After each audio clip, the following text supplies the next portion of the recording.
Hello students, welcome to my YouTube channel maths idol. Myself doctor Kavita Gupta. बच्चों, मैंने last lecture में आपको method of अनडिटरमिन्ड coefficient सिखाया था। आज उसकी प्रैक्टिस करेंगे। So let us start. बच्चों, पहले का लेक्चर देख के आना बेटा सब बच्चे, नहीं तो यहाँ कुछ नहीं समझ आएगा। देखिए हमारा क्वेश्चन है, देखो बुक के अंदर ना 3-4 सॉल्व्ड एग्जाम्पल्स हैं, तीनों ही बहुत अच्छे हैं क्योंकि सारा कॉन्सेप्ट कवर करते हैं, तो उनको ज़रूर कर लेना। तो देखिए ये बुक का सॉल्व्ड एग्जाम्पल ही है आपका। तो हमारे को ये क्वेश्चन दिया हुआ है, इसके अंदर हम सबसे पहले आपको सिखाया हुआ है कि ऑपरेटर डी डाल दीजिए डी बाई डी एक्स को। ठीक है, तो डी बाई डी एक्स अगर डी है तो आपको सबको पता है फिर डी स्क्वायर क्या हो जाएगा, D square by d x square. ठीक है ना, तो हमारी ये इक्वेशन किस में कन्वर्ट हो जाएगी, d square by minus 3dy plus 2y equal to, आगे वाली टर्म आ जाएगी आपके पास राइट साइड, तो उसके अंदर y कॉमन निकाल के हमारे पास ये आ जाएगा। तो सबसे पहले हम क्या करते हैं बेटा, होमोजेनियस इक्वेशन को सॉल्व करते हैं। होमोजेनियस के लिए राइट साइड को 0 डालते हैं तो ऑक्सिलरी इक्वेशन लिखनी पड़ती है। ऑक्सिलरी इक्वेशन के लिए आपको सिखाया डी को m डाल दीजिए, तो हमने डी को m डाल के ये ऑक्सिलरी इक्वेशन बना ली इसमें। तो हमारा बन गया m square minus 3m plus 2 equal to 0। इसको आपने सॉल्व कर लिया बेटा, क्वाड्रेटिक इक्वेशन है, बहुत सिंपल तरीके से सॉल्व हो जाएगी। तो सॉल्व करके जो रूट्स मिले दैट आर 2 and 1। तो अब 2 और 1 से आप कॉम्प्लीमेंट्री फंक्शन कैसे लिखेंगे, आप सबको पता है ये डिस्टिंक्ट रियल रूट्स हैं आपके। ठीक है, मेरे को ऐसा लग रहा है मैंने ये क्वेश्चन कराया तो नहीं था, नहीं ठीक है। 2 और 1 आ गए तो ये आपके क्या है, कॉम्प्लीमेंट्री फंक्शन लिखने के काम आएंगे। तो कॉम्प्लीमेंट्री फंक्शन लिखने के लिए हमारे पास क्या आ जाएगा यहाँ पे, देखो आपको पता है जो डिस्टिंक्ट और रियल रूट्स आते हैं आपके उनको ई की पावर में चढ़ा दो। तो 2 को चढ़ाया तो ई टू दी पावर 2x आ गया, 1 को चढ़ाया तो ई टू दी पावर x आ गया। इनका linear combination बना दिया where a1 and a2 are arbitrary constant. This comes out to be our complementary function. अब हमें सॉल्व करना है नॉन होमोजीनियस पार्ट। तो उसके लिए मैंने आपको सिखाया था कि नॉन होमोजीनियस पार्ट के लिए जो राइट साइड आपकी होती है उसके सारे यूसी सेट्स बनाने पड़ेंगे। तो मेरा यूसी, मेरी राइट साइड क्या है, RHS of the given equation is, मैं लिख देती हूँ ताकि बार बार मेरे को ऊपर स्क्रॉल ना करना पड़े। मेरी RHS है गिवन इक्वेशन की 2x square plus e to the power x plus 2x e x plus 4e3x। UC set बनाना देखें कैसे बनेगा। तो UC set of 2x square है ना, तो x स्क्वायर का बनाएंगे इक्वल टू से s1 नाम रख दिया। क्या बताया था, जो है पहले जिसका बना रहे हो उसको लिखो और फिर उसके डेरिवेटिव्स। तो x स्क्वायर का डेरिवेटिव 2x, तो खाली x लिख लिया, और x का 2x का डेरिवेटिव 2, तो हमने उसको 1 लिख लिया। मैंने आपको बताया था कि सिर्फ इफेक्टिव टर्म लिखनी है, कॉन्स्टेंट्स नहीं लिखने।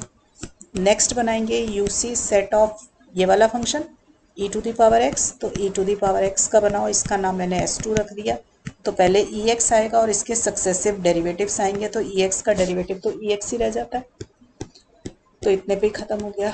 तो यूसी सेट ऑफ, आप देखिए ये 2x ex लिखा है तो खाली x ex ले लेती हूँ।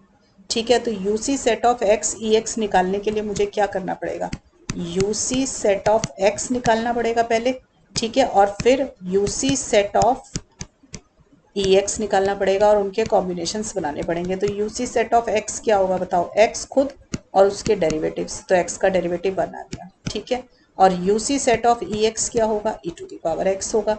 अब इनके कॉम्बिनेशन क्या बन गए, x ex कॉमा ex। ठीक है ना, दोनों को मल्टीप्लाई कर दिया क्योंकि x ex मल्टीप्लाई हो रहे थे, जिसका सेट बनाना था वो मल्टीप्लाई हो रहे थे, तो इनके यूसी सेट्स भी एक मल्टीप्लाई हो जाएंगे। तो मेरा UC set of x c x आ गया, x c x comma e x. Next मेरा क्या है फंक्शन, e की पावर 3x। तो UC set of e to the power 3x क्या होगा आपका, देखो e to the power 3x as it is, और इसके सक्सेसिव डेरिवेटिव, इसका डेरिवेटिव क्या आएगा 3e3x, कांस्टेंट लिखना नहीं। ठीक है, तो हमारा यहीं पे खत्म हो जाएगा क्योंकि जितने भी आएंगे 3e3x फिर 9e3x, तो इफेक्टिव टर्म तो e3x ही रही, तो हमारा ये आ जाएगा e3x। इसके बाद हम क्या करते हैं बेटा, ये देखते हैं कि कोई भी सेट इनमें से क्या ये कॉम्प्लीमेंट्री फंक्शन का पार्ट तो नहीं है या एक दूसरे के अंदर कंटेंट तो नहीं हो रहे। तो आप देखो, इसका नाम मैं S3 रख देती हूँ और इसका S4। आप देख सकते हैं कि S2 जो है वो मेरा ex है और वो S3 के अंदर टोटली कंटेंट है। ठीक है ना, ex जो है इसमें भी आ गया ना S3 में, तो हम छोटे वाले सेट को छोड़ देंगे। ठीक है, we see that S2 is contained in S3. This implies we omit S2. ठीक है, इफेक्टिव टर्म्स को रख लो, जो रिपीट हो रहा है उसको बार बार नहीं लिखना। तो हमारा S2 चला गया। और देखो कोई किसी पे कंटेंट है और किसी पे कुछ भी कंटेंट नहीं है, कोई एक आधी टर्म कंटेंट हो तो भी छूट जाएगा। तो देखो एक्स स्क्वायर एक्स और 1 आ गया और इधर से मेरा एक्स ई एक्स और ये आ गया। अब हम चेक करेंगे कि क्या ये हमारे कॉम्प्लीमेंट्री फंक्शन के पार्ट तो नहीं है। तो कॉम्प्लीमेंट्री फंक्शन मेरा जो निकल कर आया था वो निकला है ई एक्स और ई टू एक्स की टर्म्स है। तो अगर नीचे ई एक्स और ई टू एक्स की टर्म्स होंगी तो उनको भी ठीक करना पड़ेगा। तो देखो इसमें नहीं है, S2 ऑलरेडी जा ही चुका है, S3 के पास EX की टर्म आ रही है। ठीक है, तो मेरे पास EX और किसकी टर्म देखनी थी मुझे, EX और E2X। तो E2X तो नहीं आ रहा पर EX आ रहा है। तो हमने देखा कि S3 contains the terms of complementary function। ठीक है ना, कॉम्प्लीमेंट्री फंक्शन वाई सी से डिनोट किया हुआ है ना। So what we do is हम इसको x की डिफरेंट पावर से मल्टीप्लाई करेंगे। तो सबसे छोटे से शुरू हो जाए, तो पहले हम x से मल्टीप्लाई करते हैं। So we multiply S3 by least positive integral power of x। ठीक है, दैट इज हमने खाली x की पावर 1 से मल्टीप्लाई किया S3 को। ठीक है, तो S3 अब नया S3 क्या बन जाएगा, देखो S3 था मेरा एक्स ई एक्स और ई एक्स, तो ये बन जाएगा x से मल्टीप्लाई करने पर। अब चेक करो कि क्या ये अभी भी आपकी टर्म्स को कंटेन कर रहा है, yc की टर्म्स को कंटेन कर रहा है। अब आप चेक कीजिए, देखो हमारे पास yc के अंदर जो टर्म्स थी वो थी ex और e2x। अब तो नहीं आ रही ना, नहीं आ रही तो आप यहीं रुक गए। अगर मान लो इसमें अभी भी yc की कोई टर्म आ जाती है तो हम x से ना मल्टीप्लाई करके एक्स स्क्वायर से करते हैं। ठीक है, तो टर्म कंटेन नहीं होनी चाहिए। ठीक, तो now S3 dash does not contain any term of yc। ठीक है, तो मेरा अब S3 की जगह S3 डैश चलेगा। ठीक, तो मेरे अब सारे यूसी सेट्स बन चुके हैं। आप ये चीज अभी भी देख लेना कि कोई किसी के अंदर कंटेंट ना हो, कंटेंट है तो वो टर्म को रिपीट नहीं करना, उसको छोड़ देना है बस। ठीक है, so now we are left with, हमारे पास कौन कौन सी चीजें बच गई, S1 बचा जो कि मेरा एक्स स्क्वायर एक्स और 1 है, S2 मेरा पहले ही चला गया था, S3 की जगह S3 डैश बन गया था। ठीक है, और S4 मेरा था e की पावर 3x। बस ये मेरे पार्ट बन सकते हैं yp के। सो हमारा yp हमने ले लिया, let yp is equal to ax square plus bx plus c। सारे कॉम्बिनेशंस बना लो बेटा, ये जितने भी टर्म्स आई है ना इन सबको कांस्टेंट से मल्टीप्लाई करते चले जाओ। तो dx स्क्वायर ex, ठीक है, एक बारी पहले इसकी ले लेते हैं, कोई फर्क नहीं पड़ता, किसी भी ऑर्डर में ले सकते हो। डी ई 3x प्लस ई x square e x plus f x e x. ठीक है, ये बन गया। अब इसको गिवन इक्वेशन में डालना है तो पहले फर्स्ट डेरिवेटिव निकालना। तो ये फर्स्ट डेरिवेटिव आ गया डी ई 3x प्लस ई एक्स स्क्वायर का 2x ई एक्स प्लस ई एक्स स्क्वायर ई एक्स का डेरिवेटिव ई एक्स, ये आ जाएगा आपका ये। ठीक है, ये वाई पी डैश आ गया। ठीक, अब वाई पी डबल डैश निकाल लीजिए क्योंकि सेकेंड डेरिवेटिव तक तो मुझे चाहिए terms. 9de3x plus 2ex as it is 2e3x। सब बच्चे आई होप कि डेरिवेटिव में तो किसी को कोई प्रॉब्लम नहीं होनी चाहिए। F e x plus f x e x plus f e x. Clear है बच्चों सबको? यहाँ तक मैंने कैसे निकाली है ये टर्म्स। अब इसको put these values in given equation, in the given equation. मैं गिवन इक्वेशन को जरा नीचे दोबारा लिख लूँ, d square minus 3d plus 2y is equal to, हमारे पास था 2x square plus e to the power x plus 2x dx plus 4e3x, इसमें डालना है। तो डी स्क्वायर मतलब सेकेंड डेरिवेटिव, तो सेकेंड डेरिवेटिव के अंदर डाला तो आ गया 2a प्लस 9d E3। अब ये वाला d जो है ना बेटा, ये कांस्टेंट वाला d है, इसको ऑपरेटर वाला d मत समझ लेना। अब ये देखो 2ex ये 2 बार आ रहा है तो मैं इसको 4 ही कर रही हूँ। ठीक है, सब बच्चे अपने आप अपने हिसाब से सॉल्व कर लें। 2ex आ गया, e(x²) ex प्लस ये 2f(ex) प्लस f(x) ये तो yp डबल डैश निकला, फिर -3d, तो -3 इंटू फर्स्ट डेरिवेटिव। ठीक है, तो फर्स्ट डेरिवेटिव मेरा आया हुआ था 2ax plus b plus 3de3x plus 2ex plus e(x²) ex plus f(ex) plus f(x)ex। ठीक है, ये आ गया -3d प्लस 2y, तो 2y मतलब yp डैश, तो यहाँ पे yp डैश आ जाएगा।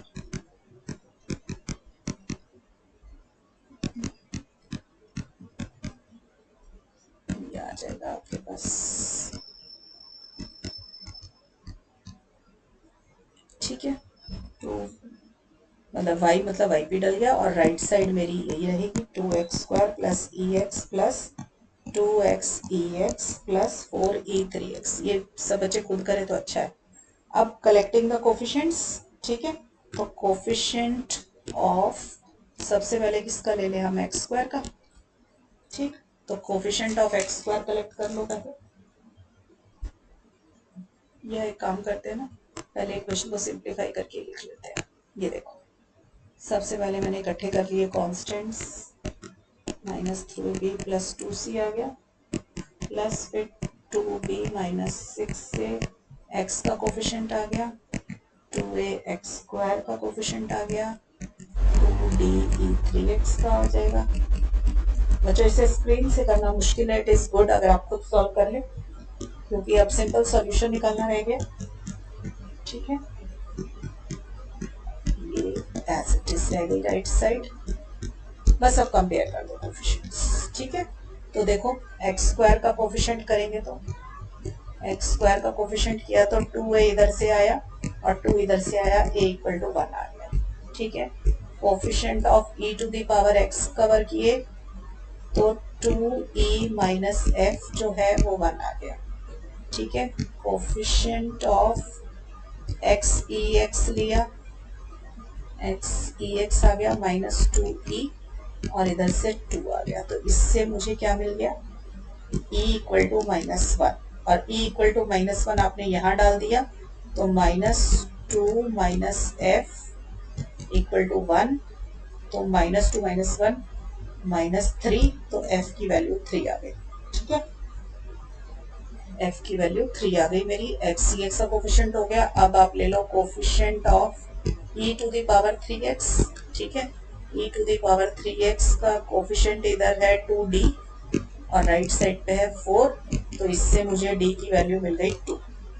ठीक है, बाकी ये कोफिशिएंट सारे 0 हो जाएंगे। देखो कांस्टेंट टर्म को कंपेयर किया तो मेरी राइट साइड पे, लेफ्ट साइड पे है 2a minus 3b plus 2c, और लेफ्ट साइड पे है नहीं तो 0।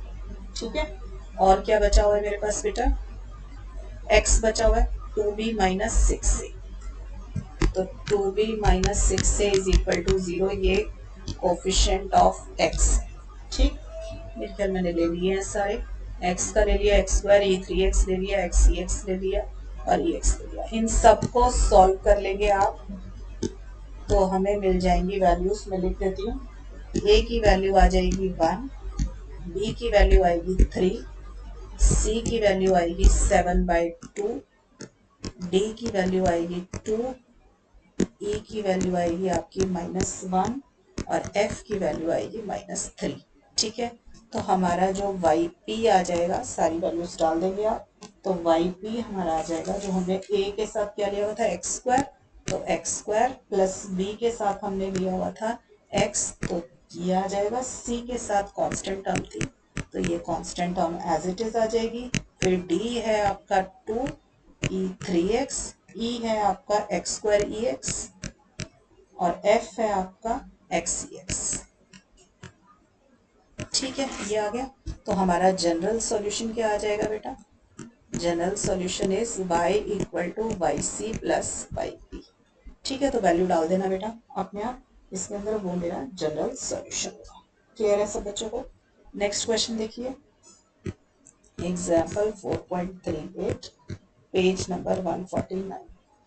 ये है d4y by d x four plus D square y by d x square is equal to 3x square plus 4 sine x minus 2 cos x. तीनों solve examples बहुत अच्छे हैं बच्चों। तो देखिए, हमने लिया d को d बाई डी एक्स, तो मेरे पास क्या बन गया, d4 plus D square y is equal to 3x square plus 4 sine x minus 2 cos x. ये आ गया। अब पहले ऑक्सिलरी इक्वेशन लिखनी है, तो ऑक्सिलरी इक्वेशन इज d को m ले जाए तो ये बन जाएगा m4 plus m square equal to 0, तो m स्क्वायर कॉमन निकाल लिया। ठीक है, तो यहाँ से m स्क्वायर इक्वल टू 0 आया और m स्क्वायर इक्वल टू -1 आया। ये दे देगा m equal two plus minus iota और ये m के 2 रूट देगा 0,0। कोई बच्चा 0 ना लिख दे, खाली 2 रूट आएंगे बेटा। ठीक है, तो मेरे ये दोनों रियल रिपीटेड रूट्स है। ठीक है, और वो कॉम्प्लेक्स। ठीक है, तो इनसे कॉम्प्लीमेंट्री फंक्शन कैसे लिखा जाता है, वाई सी इक्वल टू, आपको पता है पहले तो रियल पार्ट जो भी कुछ आया है 0 0 तो उसको e की पावर में चढ़ा दो, क्योंकि 2 बार रिपीट हो रहा है तो 1 डिग्री के पॉलिनोमियल से मल्टीप्लाई। ठीक है, तो मेरा आ जाएगा a1 प्लस b1x। ठीक है, ये आ जाएगा। और कॉम्प्लेक्स को कैसे लिखते हैं, पहले रियल पार्ट लिखेंगे, तो रियल पार्ट 0 है तो e की पावर 0x आ गया, फिर अंदर इमेजिनरी पार्ट। इमेजिनरी पार्ट को हमेशा साइन और कॉस के साथ लिखते हैं, कॉस। ठीक है, ये आ गया। तो हमारा वाई सी क्या निकल कर आया, a1 प्लस b1x, e0x 1 ही हो गया, और ये c1 sin x plus c2 cos x। ठीक है बच्चे, सबको समझ आ गया?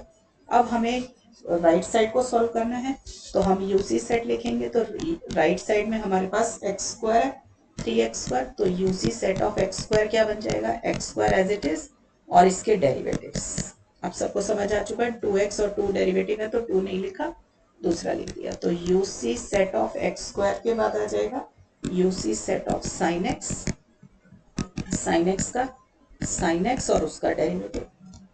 ठीक है, फिर है UC set of cos x, cos x आएगा और उसका डेरिवेटिव, कॉस का डेरिवेटिव माइनस साइन तो माइनस नहीं लिखेंगे।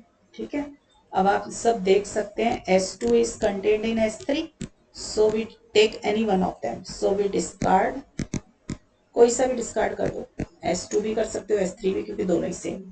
ठीक है, तो हमारे पास S2 और S3 में से सिर्फ S3 बच गया। अब S1 और S3 में देखो कोई कॉमन एलिमेंट तो नहीं है, कोई भी नहीं है। फिर देखो S1 और S3 में से कोई टर्म YC का पार्ट तो नहीं है, तो आप देख रहे हो कि YC के अंदर A1 मतलब कांस्टेंट का काम कर रहा है, जो मेरा 1 यहाँ पर ऑलरेडी आ गया, B1x यानी कि x की टर्म है। ठीक है, इसके अंदर x की टर्म भी आ रही है। और दूसरा ये भी देखें कि sin x और cos x भी, अगर हम S3 को अपने पास रख रहे हैं तो दोनों टर्म्स उसके अंदर कंटेन्ड है। ठीक है ना, तो हम क्या लिखेंगे, S1 and S3 have terms which are a part of complementary function, complementary function। ठीक है, तो हमें क्या करना पड़ेगा, we multiply S1 and S3 by x, least positive power से मल्टीप्लाई करके देख लेते हैं। ठीक है, तो मेरा S1 को जब किया तो S1 डैश क्या हो जाएगा, x से मल्टीप्लाई होने के बाद ये बन जाएगा x क्यूब x स्क्वायर और x क्यूब x स्क्वायर और x बन जाएगा। तो आप देखो, मैं लिख देती हूँ, बहुत ध्यान से समझना है, x क्यूब x स्क्वायर और x बन जाएगा, which still contains, इसके पास अभी भी YC की टर्म्स है, contains terms of YC। कैसे, क्योंकि YC के पास टर्म है C1 मतलब सॉरी 1 और x, ये टर्म है ना x, 1 और x है ना, क्योंकि मेरा YC के अंदर टर्म आ रही है A1 प्लस B1x। तो अब फिर से x वाली टर्म इसके अंदर आ गई है। सो वी मल्टीप्लाई, ये भी डिस्कार्ड हो रहा है, so we multiply S1 by x square से करेंगे। तो मेरा S1 डबल डैश क्या आ जाएगा एक्स स्क्वायर से मल्टीप्लाई करने के बाद। तो देखो मैंने एक्स स्क्वायर से किया तो ये x4 एक्स क्यूब और एक्स स्क्वायर। अब ये टर्म्स जो हैं, now it does not contain, now it does not contain terms of YC। तो अब ये मेरा ओके है, ठीक है, नाउ इट इज ओके। ऐसे ही मेरा जो मल्टीप्लाई करेंगे हम, क्योंकि साइन एक्स और कॉस एक्स वाली टर्म भी थी ना, मल्टीप्लाई S3 बाई एक्स। तो S3 डैश क्या आ जाएगा मेरा x cos x और x sin x। अब x cos x और x sin x के टर्म उसमें नहीं है, which does not contain any term of YC, ठीक है, so it is also okay. So now we are left with, अब हमारे पास कौन कौन सी टर्म्स बच गई हैं। एक तो हमारे पास S1 डबल डैश बचा, जिसके पास टर्म्स आई x4 एक्स क्यूब और एक्स स्क्वायर, और एक मेरे पास S3 डैश बचा, जिसके पास टर्म्स आई x cos x और x sin x। ठीक है बेटा, बस ये बच गया। तो इससे हमारा YP क्या बन जाएगा, अब देखो YP बन जाएगा इनका linear combination plus dx cos x plus EX sin x।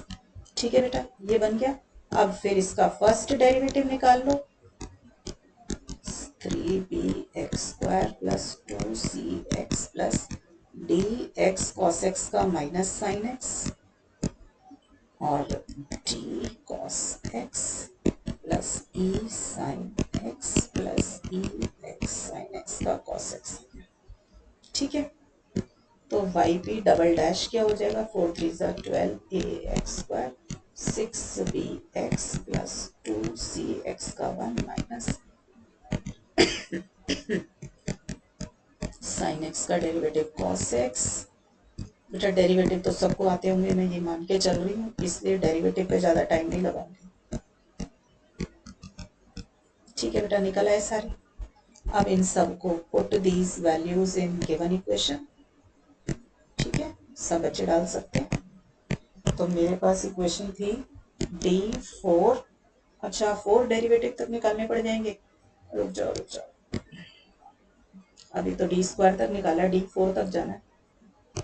ठीक है, तो YP ट्रिपल डैश निकालना पड़ जाएगा, ये बन जाएगा 24ax plus 6b sine x का cos x minus d cos x minus d x cos का sine minus d sine x का cos x। ये cos x 2 बार आ रहा है तो इकट्ठा कर रही हूँ, cos का sine minus e sine x minus ex sine x का cos x। ठीक है बेटा, ये आ गया। इसको और भी कुछ सिंप्लीफाई हो रहा है, ये हो तो जाएगा, मैं थोड़ा सा सिंप्लीफाई करके लिख लूँ, minus 2d cos x plus dx sine x 3 times d cos x आ रहा है, और साइन x कितनी बार आ रहा है, single time, minus ex cos x। ठीक है, तो ये आ गया मेरा YP ट्रिपल डैश। ठीक है, अब YP 4 टाइम्स निकालना है, क्योंकि 4 डेरिवेटिव तक जाना है। 24a माइनस 3d cos का साइन आ जाएगा plus d sine x plus dx sine x का cos x e cos x minus e cos x minus ex cos का साइन। ठीक है बेटा, ये समझ आ गया सबको। Now put in the given equation. ठीक है, गिवन इक्वेशन मेरी है D4 plus D square y equal to 3x square plus 4 sine x minus 2 cos x। इस इक्वेशन में डाल दोगे बेटा, तो मैं लिख दूं जरा यहाँ पे डालने के बाद क्या क्या मिलेगा हमें।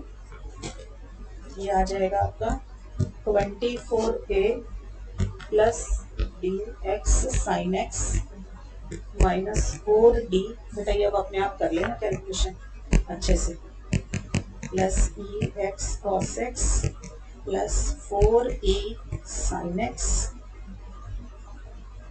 Plus 12ax square plus 6bx plus 2c minus dx sine x plus 2d cos x minus ex cos x minus 2e sin x is equal to 3x square plus 4 sin x minus 2 cos x। ठीक है, अब equating coefficients on both sides, तो जब आप equate करेंगे coefficients तो आपको मिल जाएंगी terms 24a plus 2c equal to 0, 6b equal to 0, 12a equal to 3 minus 2d equal to minus 2, 2e equal to 4। ठीक है, इनसे आपको सॉल्यूशन मिल जाएगा a equal to 1/4, b equal to 0, c equal to -3, d equal to 1 और e equal to 2। तो आपका जो yp बन गया वो बन गया 1/4x4 minus 3x square plus x sine x plus 2x cos x। ठीक है, तो हमारा जनरल सॉल्यूशन क्या आ गया बेटा? General solution is y equal to yc plus yp, जो ऊपर yc आया था वो लिख देना, yp आया था उसको लिख देना और दोनों को ऐड कर देना।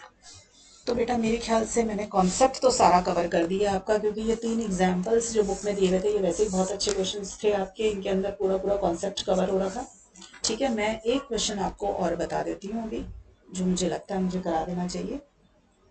ये देखो, इसमें ना राइट साइड पे 7 आया हुआ है, तो कांस्टेंट है, तो कांस्टेंट का यूसी सेट कैसे लिखते हैं वो सिखा रही हूँ आपको। तो देखो बेटा, आपके पास इक्वेशन है d³ y/dx³ करके, ये वाली इक्वेशन है। तो आप इस इक्वेशन से पहले ऑक्सिलरी इक्वेशन बना लेंगे। तो सब बच्चों ने ऑक्सिलरी इक्वेशन बना ली, m³ plus m square plus 3m minus 5 equal to 0। इसके अंदर अब क्यूबिक इक्वेशन है, तो सॉल्व करने के लिए आपको एक रूट चाहिए। तो आपने डाल के देखा आर्बिट्ररली 1 -1 2 -2 की कौन इसको सेटिस्फाई कर रहा है, तो आपने देखा m इक्वल टू 1 इस इक्वेशन को सेटिस्फाई कर रहा है, तो m-1 इज द रूट। तो आप इसको m-1 से डिवाइड कर देंगे। तो जिस बच्चे को लॉन्ग डिवीजन से करना हो लॉन्ग डिवीजन से करना, नहीं तो पहले के लेक्चर से मैंने सिंथेटिक डिवीजन सिखाई है, उससे बहुत छोटे में हो जाता है। जहां मेरी पेंसिल है ये सिंथेटिक डिवीजन करके दिखाई है, तो इससे आपको ये मिल जाएगा। ठीक है, तो पहले के लेक्चर से मैंने बहुत अच्छे से सिखाया हुआ है। तो अब इसको आप सॉल्व करेंगे तो आपके ये रूट्स आ गए। अगर m इक्वल टू 1 है तो रियल रूट है, रियल रूट है तो जो रूट है उसको e की पावर में चढ़ा दिया, तो e की पावर x आ गया, तो c1 ex कॉन्ट्रीब्यूशन आ गया। -1 प्लस -2 आइए, तो -1 इज द रियल पार्ट, तो रियल पार्ट को e की पावर में चढ़ाया, e की पावर -x आ गया, और 2 है आपका इमेजिनरी पार्ट, तो ये दे देगा आपको sin 2x और cos 2x की टर्म्स। अब बेटा राइट साइड देखो आपकी क्या है, इससे यूसी सेट लिखेंगे। तो sin 2x है, sin 2x का यूसी सेट क्या होगा, sin 2x और cos 2x सबको मालूम पड़ गया होगा अब तक, तो कि साइन लेना और उसका डेरिवेटिव। अब 10x स्क्वायर है, तो x स्क्वायर का यूसी सेट लिखोगे, x स्क्वायर और उसके डेरिवेटिव, बहुत बारी आप ले चुके हो, तो x स्क्वायर आ गया, x आ गया और 1 आ गया।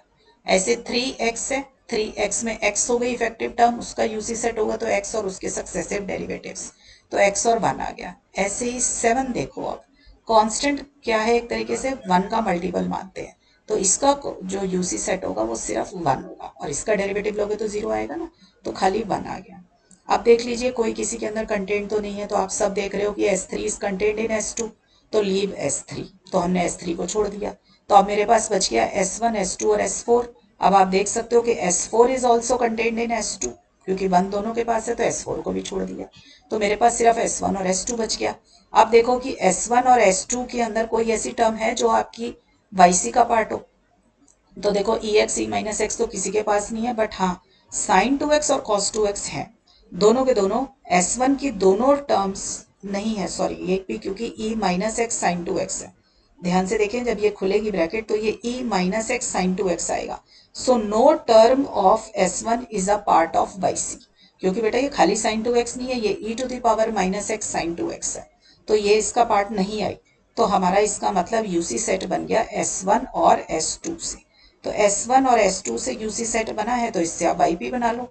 तो मेरा क्या बन जाएगा, A sin 2x plus B cos 2x, और इधर से क्या आ जाएगा, x स्क्वायर x और 1 से cx square plus dx plus e। तो अब आप इसका फर्स्ट डेरिवेटिव निकाल लें, सेकंड डेरिवेटिव और थर्ड जितने चाहिए आपको आपने निकाल लिए। ठीक है, डेरिवेटिव निकाल के गिवन इक्वेशन में डाल दिए। गिवन इक्वेशन में डालने के बाद कोफिशिएंट्स को कंपेयर करेंगे। तो हमने कोफिशिएंट्स को कंपेयर किया, तो कोफिशिएंट्स को कंपेयर करके आपने सॉल्व कर लिया। I think this part all of you can do on your own. ठीक है, तो ये आप देख लीजिए। तो आपका जो सॉल्यूशन निकल कर आया वो y equal to y c plus y p है, तो वाई सी की वैल्यू ऊपर से डाल देना और वाई पी मैंने ये लिख दिया। ठीक है बच्चों, सबको अच्छे से क्लियर हो गया कि ये क्वेश्चन हमने कैसे किया है। ठीक, मेरे को देख लेने दो, अगर कोई और क्वेश्चन बचा हुआ है तो मैं वो भी आपको करवा देती हूँ।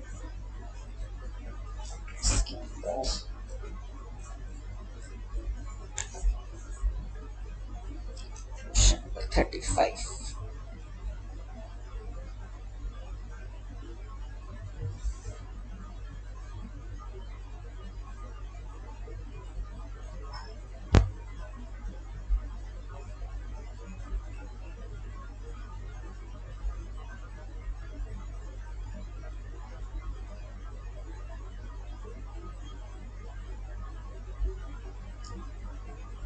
ये देखेंगे, क्वेश्चन दे रखा है आपको y double dash minus 2y dash plus y. एक तो आपको ये बताना था कि ये नोटेशन भी होती है, y डबल डैश मतलब डी स्क्वायर वाई है, y डैश मतलब डी वाई है।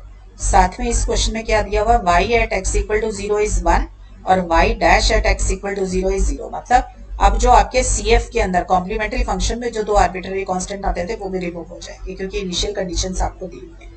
तो सबसे पहले बेटा आप क्या करेंगे, इससे पहले ऑक्सिलरी इक्वेशन बना लेंगे। ऑक्सिलरी इक्वेशन आपने बना ली, उसको सॉल्व किया तो आपके पास दो रूट्स आ गए, 1 और 1। तो इससे मेरा जो कॉम्प्लीमेंट्री फंक्शन क्या बनेगा, 1 है, रियल रूट है तो e की पावर x का कॉन्ट्रीब्यूशन है, दो बार रिपीट हो रहा है तो 1 डिग्री के पॉलिनोमियल से मल्टीप्लाई कर दिया तो a c1 plus c2x into ex आ गया। अब आप बेटा यूसी फंक्शन देखेंगे क्या है, यूसी फंक्शन है x e2x और ex। तो x e2x का यूसी फंक्शन मालूम है आपको, कैसे निकलेगा, देखो x e2x है ना, ये देखो x e2x है ना, तो पहले e2x का यूसी सेट बना लो, क्या आएगा, यूसी सेट ऑफ e2x तो आएगा ही आएगा, साथ में इसके डेरिवेटिव तो ये यही रह जाएगा। तो यूसी सेट ऑफ x क्या बनेगा, x और इसके डेरिवेटिव। तो UC set of x e2x क्या आ जाएगा, दोनों का मल्टीप्लीकेशन। तो x e2x और 1 से मल्टीप्लाई किया तो e2x। ठीक है बच्चे, तो मेरे पास आ गया x e2x और e2x।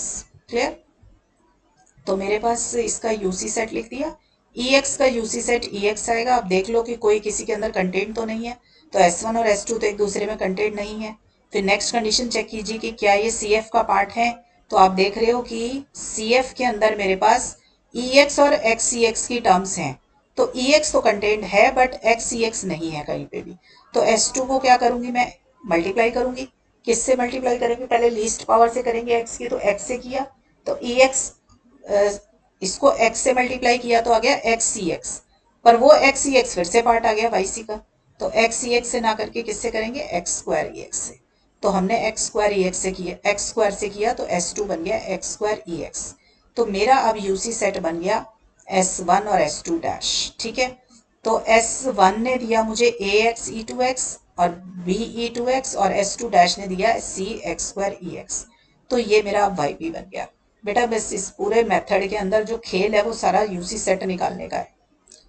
तो yp बन गया। yp से आप फिर से इसके सक्सेसिव डेरिवेटिव्स निकाल सकते हो। तो yp डैश आ गया, yp डबल डैश आ गया। इन सबको आपने गिवन इक्वेशन जो ये जहां मेरी पेंसिल है इसमें डाल दिया, इसको सॉल्व किया। अब सबको सॉल्व करना आता है कोफिशिएंट्स को इकट्ठा करके।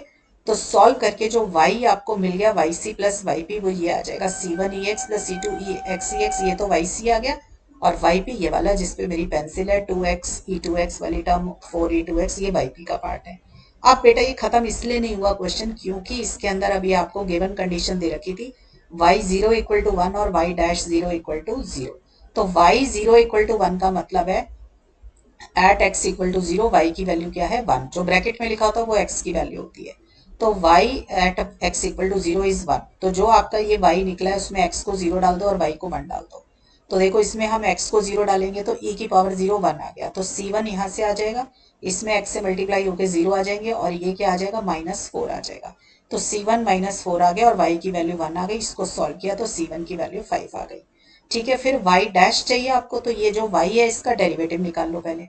तो y का डेरिवेटिव निकाला तो y डैश ये आ जाएगा, y डैश में x को 0 डाला और y को 0 डाला, सॉल्व किया आपने तो आपके पास c2 की भी वैल्यू आ गई। अब c1 और c2 की वैल्यू इस क्वेश्चन डाल दीजिए यहीं पे दोबारा वापस, जहां मेरी पेंसिल है यहाँ पे दोबारा से वैल्यू डाल दीजिए c1 और c2 की। ठीक है, तो आपका पूरा पर्टिकुलर सॉल्यूशन निकल आ जाएगा। ठीक है बेटा, तो ये इनिशियल वैल्यू प्रॉब्लम थी कि जब आपको इनिशियल कंडीशंस गिवन हो तो आप किस तरीके से आर्बिट्ररी कांस्टेंट्स को रिमूव कर सकते हैं। तो बेटा मैंने इस चैप्टर में जितने क्वेश्चंस आपको कराने थे करा लिए हैं, हर तरीके की वैरायटी का क्वेश्चन आपको करा दिया। अब एक्सरसाइज में जितने क्वेश्चंस हो सारे सॉल्व कीजिए ताकि आपकी प्रैक्टिस हो जाए। So I am winding up my lecture here. Till then बच्चों पढ़ाई करते रहें। All the best.